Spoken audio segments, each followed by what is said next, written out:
Hello again, Advanced Vita volunteers. So this lesson we are going to look a little deeper into other taxes. Both of the topics that we are covering we briefly touched on when we were learning our basic certification. But we just touched on them for awareness, and now that we are working towards the advanced certification, these are things that we will be able to do in the field for our clients. So this is in regard to unreported tips and exceptions to the IRA penalties for early withdrawal. So let's start with a little review of tip income. If you'll recall, tip income is always reportable for income tax purposes. Sometimes the employers know how much in tips their employees are getting because those tips run through the employer's payment system, but sometimes tips are received in cash or through another route. So it's the employee's responsibility to let their employer know if they received $20 or more in tip income per month, and that's per job. If for any one employer that they received that $20 or more in tip income that month. So then they report it to their employer, and then the employer should be including that in box 1 of the W-2, which is the taxable income. And again, we briefly touched on when we were looking through the W-2, this box 8 of the W-2, which is for allocated tips. And that's when an employee reports fewer tips than certain employers expect, then those employers will allocate some tips to that employee, and those employers are required to do so, which we won't go into the employer side of things. But if we have somebody come in with an amount in box 8 allocated tips, that is what that is for.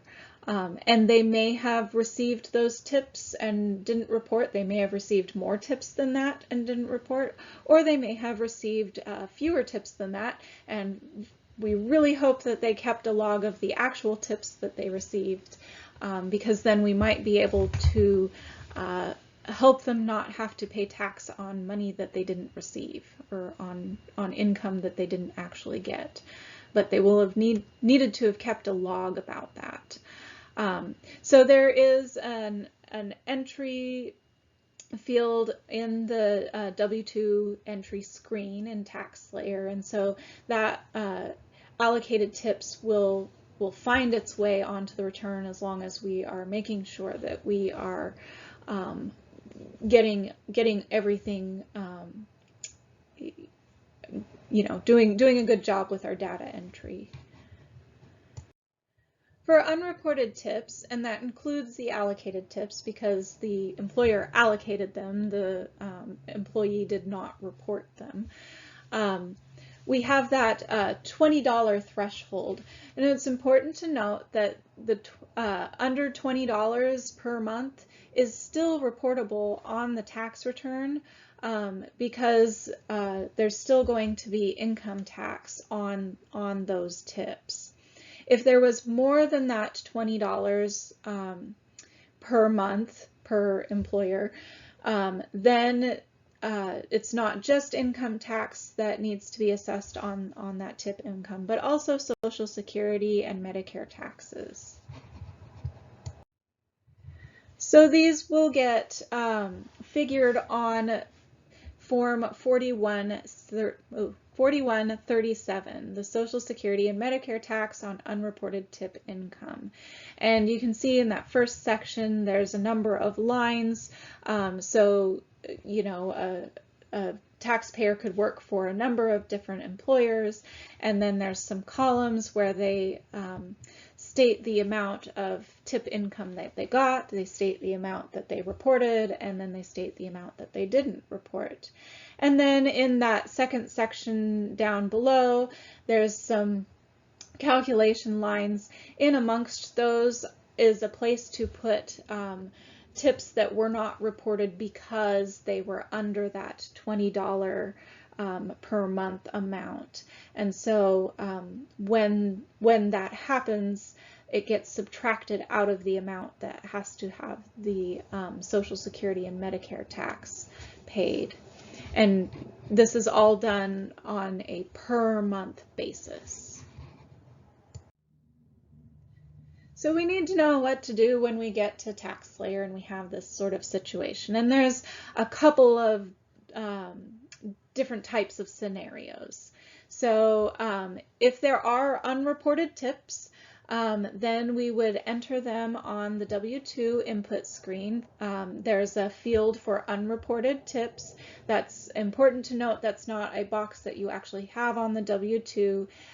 This is something that, you know, as we have clients come in and we see that they're working in an industry that receives tips, we want to make sure to ask them, hey, did you have any tips that you didn't report to your employer that we need to make sure end up on the return, because they are taxable for income tax purposes, and they might also need to be added to your Social Security and Medicare income. So when we find out that's the case, then again, there's that field in the W-2 input screen. So that's a field that we need to have interviewed our taxpayer to find the correct amount to put in there.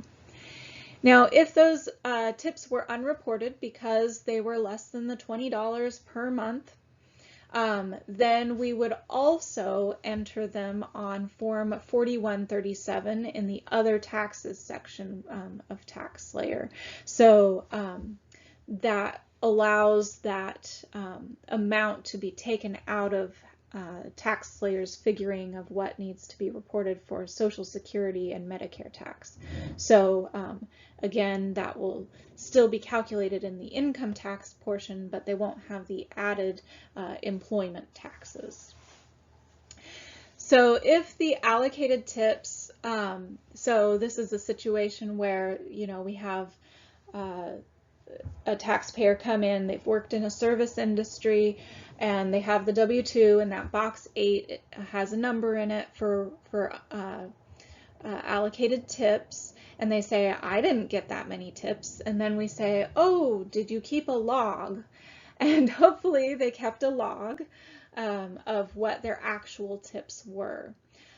So if their log says that their actual tips were less than the allocated tips, then our entries are to leave the W-2 box 8 empty, and then we report the actual amount in their log in the unreported tips section.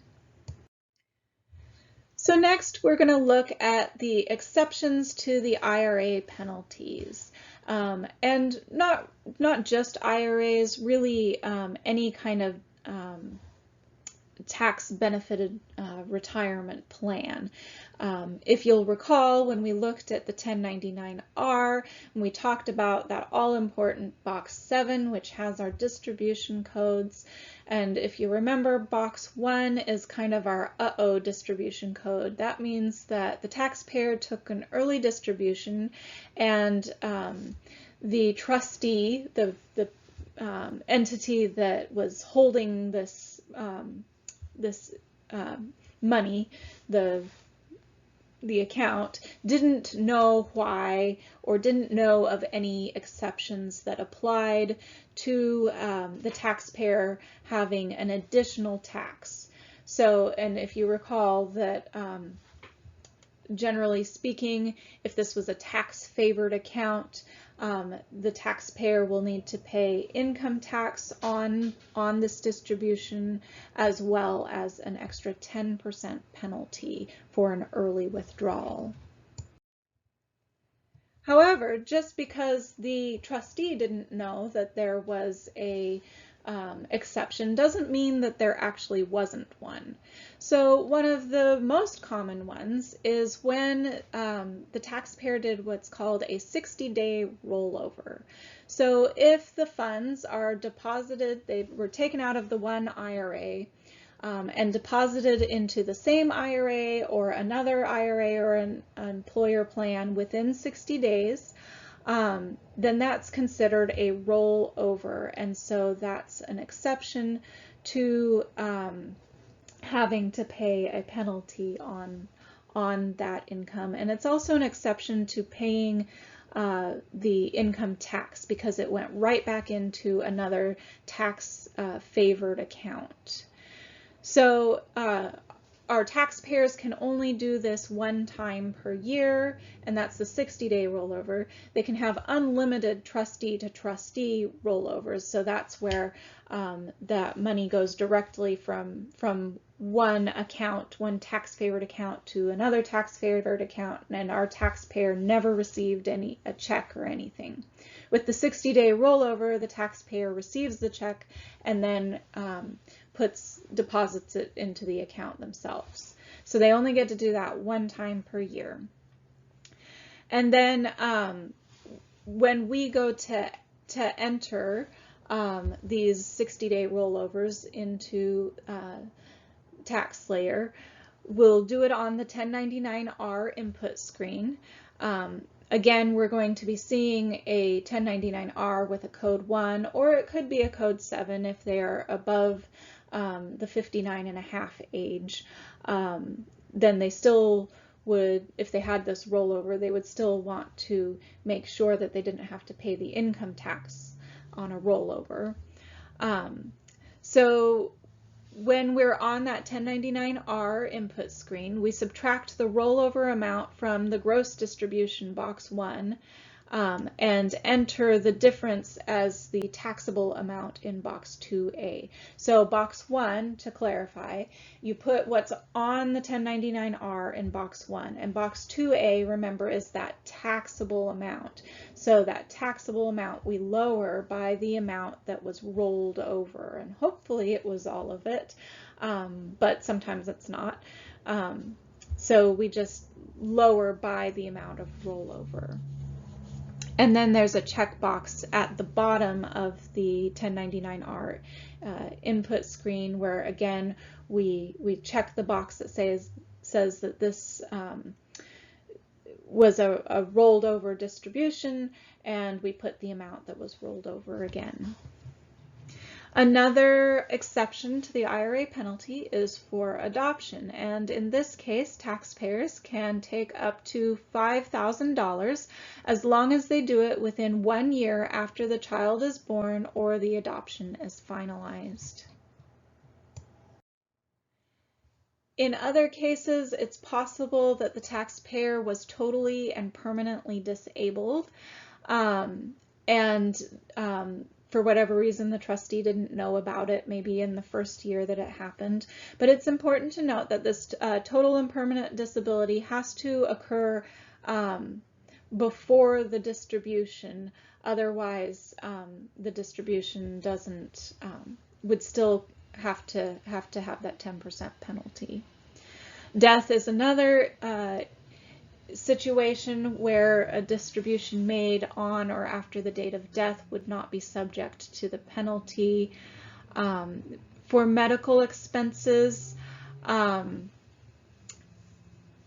we can have an exception to the penalty for up to the amount that was paid for unreimbursed medical expenses during the year, minus 7.5 of the adjusted gross income for the year. So this is very much like we talked about with our itemized deductions. Remember, the first 7.5% of AGI is not deductible. So in similar fashion, the first 7.5% of AGI cannot be excluded from the taxability or the penalty on this. It's important to note that taxpayers are allowed to get the exclusion from the penalty and also be able to deduct the expenses on Schedule A. It's not a double dipping situation because the only thing they're being excluded from is that 10% penalty when we do this on the IRA side. So unless they deduct it on the Schedule A side, then it would still have been taxed at their ordinary tax rate, the income. But they shouldn't have to be taxed based on that because it is a deductible expense as well. And then IRA distributions that were used to pay for qualified higher education expenses can also be accepted from the penalty, from the 10% penalty. Again, they would be taxable for the ordinary tax rate. They just wouldn't have that additional 10% penalty. However, if the education expenses were covered under the Pell Grant or some other tax-free education benefits, then you can't double dip on that. And so in that case, they would still have that penalty. Also, IRA distributions can be used for the purchase of a first home, but it's limited to up to $10,000 per taxpayer. So if you have a married filing joint couple, it could be, and they each have an IRA, it could be $20,000 between the two of them. Then also, if the distribution was made due to an IRS levy on the qualified retirement plan, that's another exception to the 10% penalty. And I think we talked about this a little bit before when we were in our basic certification lesson, where we were talking about, if there was an early distribution, TaxSlayer will automatically calculate the penalty and put it on this form 5329. That is also where the exceptions to the penalty get reported. However, we do need to enter those exceptions in manually because when the 1099-R was input, we put a code 1, which said that there were no exceptions that were known of. So that's when our interview skills kicked in and we were asking our taxpayers, gee, did this apply? Did that apply? Did you pay for education expenses or a first home with this money? Did you have really a lot of medical expenses? Let's talk about how much. Let's look at your income, your adjusted gross income, and see if you might qualify for an exception. So the exceptions are entered on the form, which is located in the other taxes section. So when you get to other taxes, you're looking for form 5329, and then you can from there enter in what exception applies, if an exception does apply. And then it's also important to note for this form that only Part 1 is in scope. There are other kinds of taxes that can be assessed on these kinds of accounts. If people are having excess contributions or they're not making distributions in time when they get older, those situations are out of scope for our program. So this is just when people are getting those early distributions and there is an exception that we are able to work with this form. So now that we've talked a little bit more about unreported tips and exceptions to the early distributions on IRAs and other such accounts, here's what I want you to do. Head on over to Lincoln Learn and answer the skill check questions. There's only 3 of them. If you're in Accounting 496, you can expect some questions on these topics in our quiz and Canvas. And then for TaxSlayer, there isn't a practice return for this topic. However, for the Accounting 496 students, there's a similar topic in our practice return. It's for qualified charitable contributions, which I believe we covered a little bit in our first advanced lesson where we were talking about advanced retirement income. So you might want to do a little review there. As always, we have Publication 4012 and Publication 4491, specifically for the exceptions to the extra 10% penalty on early withdrawals. Publication 590B has a lot more detail. There are more exceptions and more kinds of accounts. And more detail about those exceptions and when they count and when they don't. So if you're ever in the field and it's not one that is pretty straightforward, I tried to give you the most common types of exceptions. You can always look it up in Publication 590B.